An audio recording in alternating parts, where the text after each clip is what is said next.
안녕하세요 달콩이분들, 별콩입니다. 오늘은 할로윈 겸 아키님 활용샷 외주 작업한 영상을 가져왔습니다. 이번엔 바로 닦고에 들어가지 않고 인스를 어떻게 고르는지부터 시작해보려고 해요. 그리고 원래는 30일에 업로드 하려고 했는데 그걸 잊고 있어서 일요일에 올리게 되었습니다. 원래 일요일 업로드긴 하지만 저번주에 말한 업로드 날짜 다르다 보니 긴 영상으로 찾아왔어요. 이제 제가 인스 선택하는 방법을 설명해 드리겠습니다. 이번에는 외주건으로 총 7건의 활용을 해야 해요. 그래서 배송이 오기 전에 미리 정해져 있던 인물 배치로 닦고를 구상해 뒀습니다.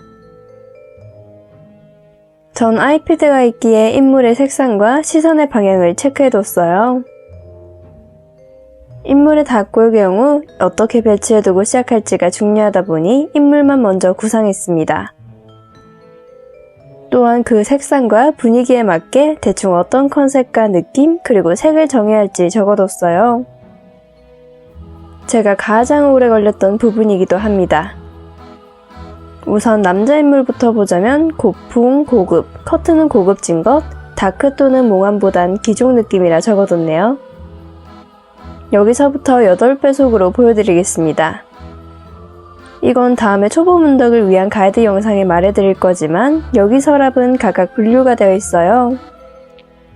우선 여기는 가로로 길어서 다이어리의 프레임을 감쌀 수 있는 인스들입니다. 여기는 꾸미기용 인스들이에요. 다음은 인스에 가려졌지만 여긴 식물 위주 인스들입니다. 꽃, 식물, 더 나아가 무광 후백 인스들과 금박 인스 등 특수 재질을 두었어요. 여기는 인물 인스들입니다. 인물 인스를 좋아해서 가장 많이 들고 있어요. 마지막으로 이곳은 프레임 인스를 보관하고 있습니다. 지금은 인물 인스가 기존 통에 안 들어가서 반은 인물 인스를 넣어놨습니다. 위치를 설명해드렸으니 위치를 기억한 채로 닦고에 쓸 인스들을 정해주세요. 큰 테마는 정했지만 인스를 정해둔 건 아니라서 인물 색과 비교해보면서 구상해줄게요. 이런 식으로 계속 인스들을 구해놓으면 됩니다. 전 7개의 닦고를 하기 위해 여기까지 41분의 시간이 걸렸어요. 나누면 거의 닦고 하나당 6분가량의 시간이 걸린다 생각하시면 됩니다. 계속 똑같은 장면이 반복되어서 넘어왔어요. 이번에는 동양풍과 서양풍의 닦고를 하게 되어 더 즐거웠습니다.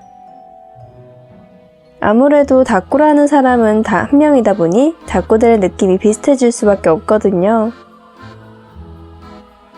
그나마 동양과 서양으로 나라가 갈리면 닦고 분위기가 달라져서 안심이기도 해요. 그리고 지금 손에 들고 있는 건 까만 너구리님 특택포 사이즈인데 정말 컸습니다. 박태가 이렇게 큰 것도 신기한데 띵해주신 분이 짧은 시간 내에 마시나 정말 수고 많았을 거예요. 덕분에 저는 편안하게 사용하고 있습니다. 이제 인스들 구상이 점점 끝나가네요. 항상 이런 식으로 하는 건 아니지만 보통 작정하고 꾸미는 날엔 이렇게 합니다. 그럼 닦고를 시작해볼까요? 아키님과는 외주 활동을 오랜 기간 이어서 하고 있어요. 항상 맡겨주심에 감사함을 느끼면서 최대한 예쁜 꾸미기를 하려고 항상 노력하고 있습니다. 무엇보다 문국에서 촬영 활용 외주 알바는 아직 한 번도 보지 못해서 불안한 자리거든요. 그래서 항상 찾아주시는 아키님께 정말 감사하다고 느낍니다. 문구계에서 사람의 시간을 쓰는데 돈이 책정되긴커녕 물품도 제대로 안 챙겨주는 일이 많거든요. 저는 이 때문에 아직 한 번도 없던 촬영 외주로 뛰어들게 되었습니다. 조금은 비관적이었나요? 문구계를 향한 쓴소리는 다음으로 기약하고 닦고에 집중해보겠습니다. 우선 조금 전에 구상한다고 준비한 인스들은 모두 인컷이 끝난 상태예요. 7개 닦고는 어떻게 보여드릴지 계속 생각을 해봤는데 역시 배속이 답이겠네요. 지금 2배속을 돌리고 있어도 오래 걸리기 때문에 과감하게 8배속 가봅니다. 이 다꾸는 무도회장의 테라스 아래에 있는 황태자 형제가 컨셉이에요. 배치가 끝나면 바로 붙여줍니다. 저는 외주의 경우 우선 형생부터 먼저 챙기고 해서 시작이 늦더라도 시작하고 나면 그날 끝내려고 하거든요. 촬영샷은 전날 끝내두었고 오늘은 활용샷을 하루 만에 다 할 거라서 행동에 군더더기가 없어야 합니다. 배치도 붙이는 것도 바로바로 진행해 줄게요. 참고로 7개 다꾸에 2시간이 걸렸습니다. 다행히 인물 인스의 크기가 커서 꾸미기 인스가 적게 들었다는 장점이 있었네요. 인스가 적게 들수록 꾸미는 시간이 단축됩니다. 첫 번째 다꾸는 끝났으니 바로 두 번째 다꾸로 넘어갈게요. 두 번째 다꾸는 서재를 테마로 정해봤습니다. 가끔 팔이 위로 올라가는 건 아이패드로 유튜브를 시청하며 다꾸를 하고 있어서 그래요. 저는 눈, 귀, 손이 정신없는 게 좋더라고요. 이건 저도 까먹고 있던 건데 두 인물의 팔을 교체해줬습니다. 팔이 조금 더 벌려졌다면 조금 더 자연스러웠을 것 같네요. 붙이고 보니 그다지 팔이 겹쳤다는 느낌이 없어서 저도 까먹고 있었나 봅니다. 서재 부분은 이미 책장과 인물을 붙이고 나면 꽉 차다 보니 커튼과 프레임인스로 마감했어요. 배경에 랩핑지를 붙였다면 화력이 예쁠 수도 있겠지만 전 눈에 드는 랩핑지가 안 보여서 포기했습니다. 그래도 서재 위쪽을 비워두는 편이 꽉 찬 다꾸에 조금의 여유를 주는 것 같아서 괜찮았어요. 전체 톤이 갈색과 금색이라서 조금 전 다꾸보다 부드러운 고금미가 초점이 된 것 같습니다. 세 번째 다꾸는 몽환보다 피폐와 항폐에 초점을 두었어요. 마녀자매가 부당함을 당해 마을을 황폐화시켰다는 컨셉이에요. 마음에 들었던 다꾸입니다. 마녀의 순수함과 정당방위라는 결백함을 위해 흰꽃도 더했어요. 다른 자매의 보라색을 더해 마녀라는 특수성을 더 돋보이게 했습니다. 스토리를 설명해드리니 다꾸가 조금 더 이해가시죠? 인물이 쓰는 스토리 담기가 편해서 더 좋은 것 같아요. 조금 더 친절한 다꾸이기도 합니다. 다꾸를 보자마자 바로 제작자의 생각에 일치하는 일이 많거든요. 확실히 8배속이 좋긴 좋네요. 몇 문장 말하지도 않았는데 벌써 꽃과 인물들을 다 붙였습니다. 그리고 기둥은 일부러 인물이 살짝 가려지게 했어요. 얼굴을 가리는 부분이 많을수록 더 은밀하고 폐쇄적인 느낌을 만들 수 있거든요. 대신 이렇게 하게 되면 양옆에 많은 여백이 남으니 프레임을 들려주었습니다. 마감이 완벽하게 되기 때문에 제가 프레임인스를 정말 애정하고 있어요. 프레임의 경우 대각선으로 잘라서 액자처럼 보이도록 자연스럽게 만들어줍니다. 라고 생각하기 전에 제가 배치했던 걸 기억하지 못했네요. 하지만 코너 프레임인스를 제일 끝에 붙이는 건 예쁘지 않아서 안쪽에 붙였기에 다행입니다. 하마터면 모서리를 괜히 잘라줬다고 말하려고 했거든요. 튀어나온 부분을 정리해주면 세 번째 다꾸 완성입니다. 네 번째는 같은 인물 다른 색상 테마예요. 저는 활용샷을 맡으면서 가장 중점으로 둔 것이 같은 인물의 경우 비슷한 분위기를 피했습니다. 이번 인물은 솜사탕에 가까운 파스텔색이라서 마법사라고 정했어요. 마법사가 아니면 신전에 살고 있는 여인으로 볼 수 있겠습니다. 저는 의미란 완성되고 나서 부여하는 것에 따라 다르다고 생각해요. 사실 마법사건, 엘프건, 신전에 살고 있는 자건 무슨 상관일까요? 초점을 두지 않고 꾸미고 난 뒤 제목을 다는 것도 꽤 재밌다는 걸 알려드리고 싶어요. 왜냐면 지금까지 설명드린 닭구들은 모두 완성되고 나서 부여한 의미이기 때문입니다. 물론 어느 정도 제가 닭구를 하는 습관이 자리 잡혔기 때문에 한 주제로 쏠릴 수 있어요. 어찌됐든 예쁘기만 하면 되기 때문에 배치한 구상대로 조합해줍니다. 기본적으로 3개 톤만 맞춰줘도 다른 셀러 스티커도 충분히 잘 어울려요. 이 닭구를 구상할 때도 파스텔 톤, 채도가 없는 식물이 있는으로 정해뒀습니다. 그리고 기존에 구상했던 것에 추가한 것이 3장 스티커예요. 투명이 쓰였던 것 같은데 그래서 색이 좀 연하긴 하죠? 은은하게 보이더라도 인스들을 조합했을 때 톤이 맞을 것 같아서 위에 올렸습니다. 자세히 봐야 예쁘다는 말이 어울리는 닭구가 되었네요.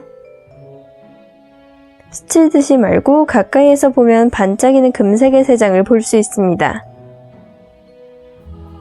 마치 동화 같은 느낌이니 일반적인 액자 프레임이 아닌 프로즌이란 말이 어울리는 인스를 썼어요. 역시 이번에도 대각선으로 잘라줍니다. 이렇게 보니 프레임 띠인스를 안 쓴 게 없네요. 가로를 좁게 쓰다 보니 어쩔 수 없긴 했지만요. 이제 투명 꽃잎 스티커로 머리카락 3개에서 비롯된 것처럼 붙여줬습니다. 식물과 꽃, 그리고 3장으로 자연 그 자체가 된 것 같죠? 가까이에서 보면 더 예쁜데 조금 아쉽게 느껴지네요.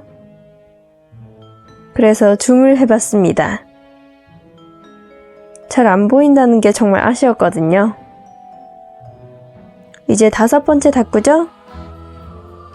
5번째는 빨강과 파랑이 대조되는 닭구입니다. 그래서 또봉님의 앨리스 인스를 들고 왔어요. 양 옆에는 짧아서 그동안 못 썼던 비아님의 투명꽃 인스도 들고 왔습니다. 배경에 있던 달박테는 잘 안 보여서 큰 보름달로 교체했어요. 잘 안 보이는 김에 까만 너구리님 인스로 그 위를 덮어줄 예정입니다. 스토리를 한 스푼 넣어보자면 전에 황폐하던 마녀닭구랑 이을 수 있어요. 소원을 들어주는 두 요정이 자매의 소원을 이뤄준 거죠. 하지만 좋은 소원을 들어주진 않고 사람의 악함을 극대화시키는 그런 요정이라 생각이 듭니다. 기존에는 빨간 모자 동화 속의 소녀라고만 생각해서 마냥 순수하게 표현할 수 있었어요.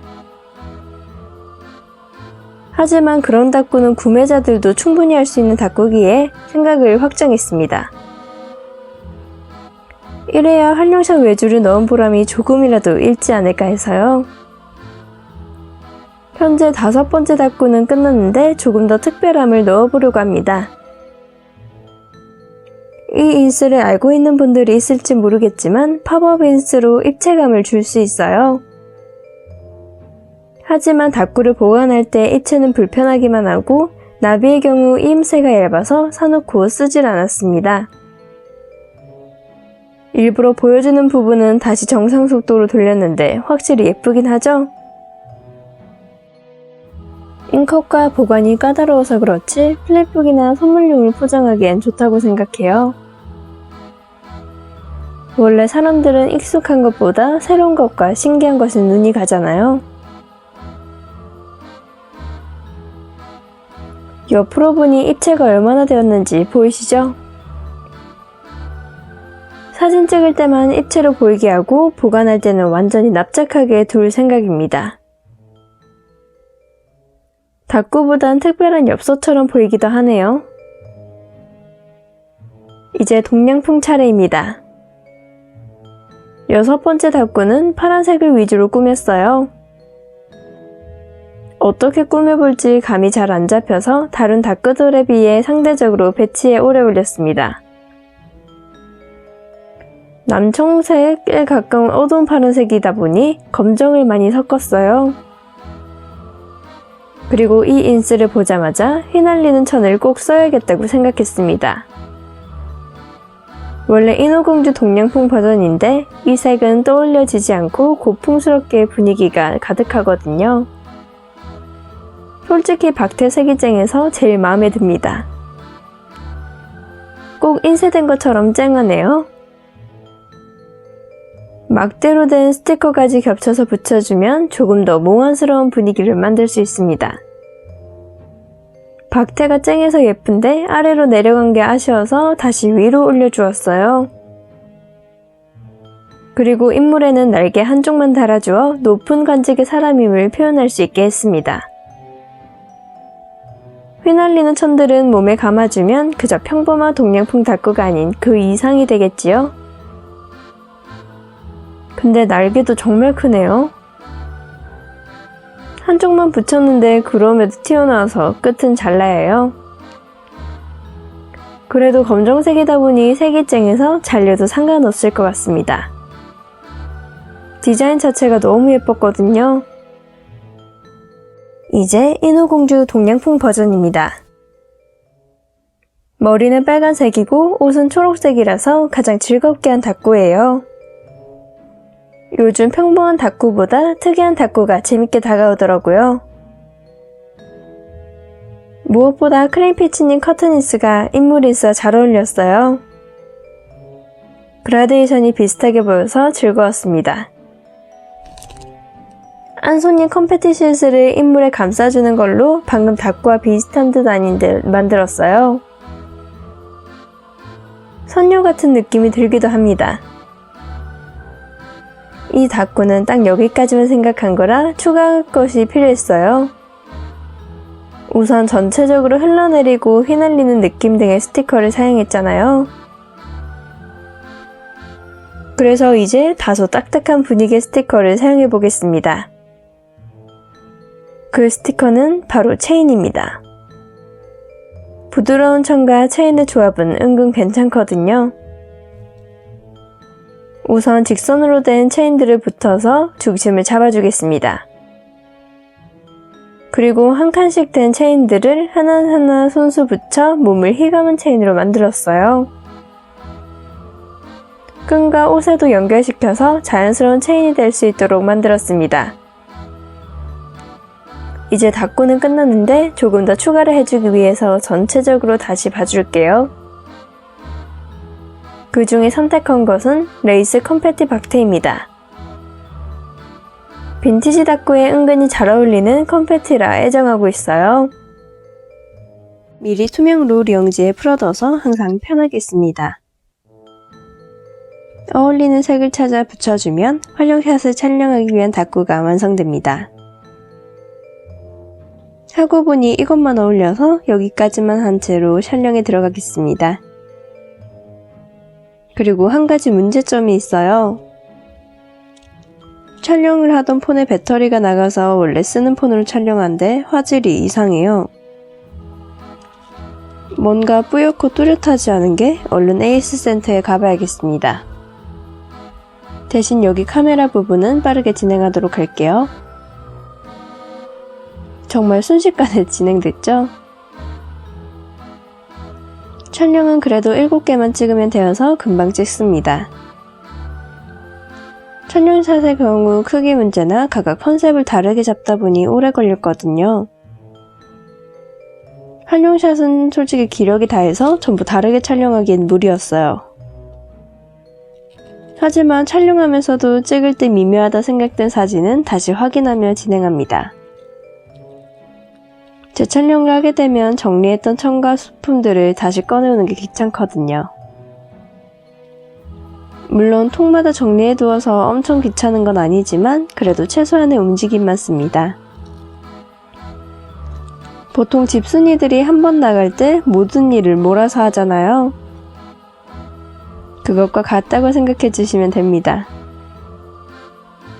이제 촬영이 끝났으니 보정할 차례입니다.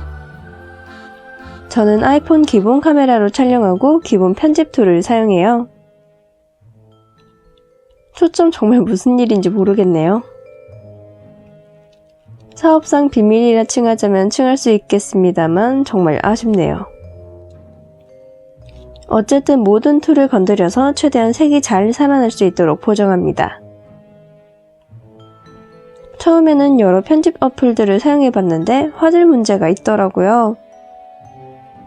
아무리 그래도 쇼핑몰 등 판매용 사진이 될 것들인데 화질이 떨어지는 건 싫어서 기본을 유지합니다. 보정이 끝났으면 이제 아이패드로 옮겨서 로고 작업을 해줄게요. 에어드랍을 이용해서 화질 열화를 방지하고 있습니다. 프로크리에이터 어플로 로고 편집을 해주면 여기까지가 활용샵 외주가 완성됩니다. 저는 늘 이런 식으로 전자기기에 둘러싸여 살고 있어요. 아이패드로 영상을 보고 아이폰으로는 촬영을 하고 원래 폰은 게임을 합니다. 너무 지나치게 쓰는 건 아닌가 싶지만 그래도 모두 유용하게 사용하기 때문에 포기하기가 어렵네요. 로고 작업은 전에 미리 촬영했던 촬영샷 로고 작업을 동시에 들어가요. 로고를 하나 만들어서 위치시켰다면 이제 저장할 차례예요.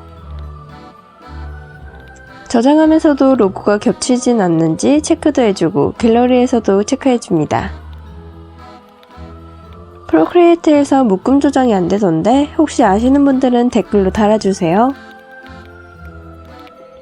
항상 하나하나 저장을 하는데 포토샵과 비슷하면서 설마 묶음 조정이 없을까 했거든요. 근데 정말 없는 기능이 많아서 묶음 조정이 없으면 계속 이렇게 하겠네요. 저장이 끝났으면 이제 아키님께 메일을 보냅니다. 화면이 밝고 흐려서 모자이크가 필요할까 싶었는데 크게 보니 살짝 보여서 그냥 덮었습니다. 사진들을 선택해주고 촬영샷과 활용샷을 구분해서 보내주면 메일링도 끝이 나요. 다음은 블로그 등 SNS에 포트폴리오처럼 기록해 나가면 끝납니다. 저는 블로그의 경우 바로바로 올리는 편이고 그 외 SNS는 생각나면 올려요. 블로그에 올리면 사진을 크게 볼 수 있어서 다시 또 점검이 되거든요. 기록을 위해 클라우드에도 옮겨줄게요. 다른 SNS에는 보통 로고 작업한 작업들을 다시 아이폰으로 보내고 업로드를 하게 됩니다. 긴 시간 함께 해주셔서 감사합니다. 시청해주신 달콩이분들 좋아요와 구독 감사합니다. 지금까지 별콩이었습니다.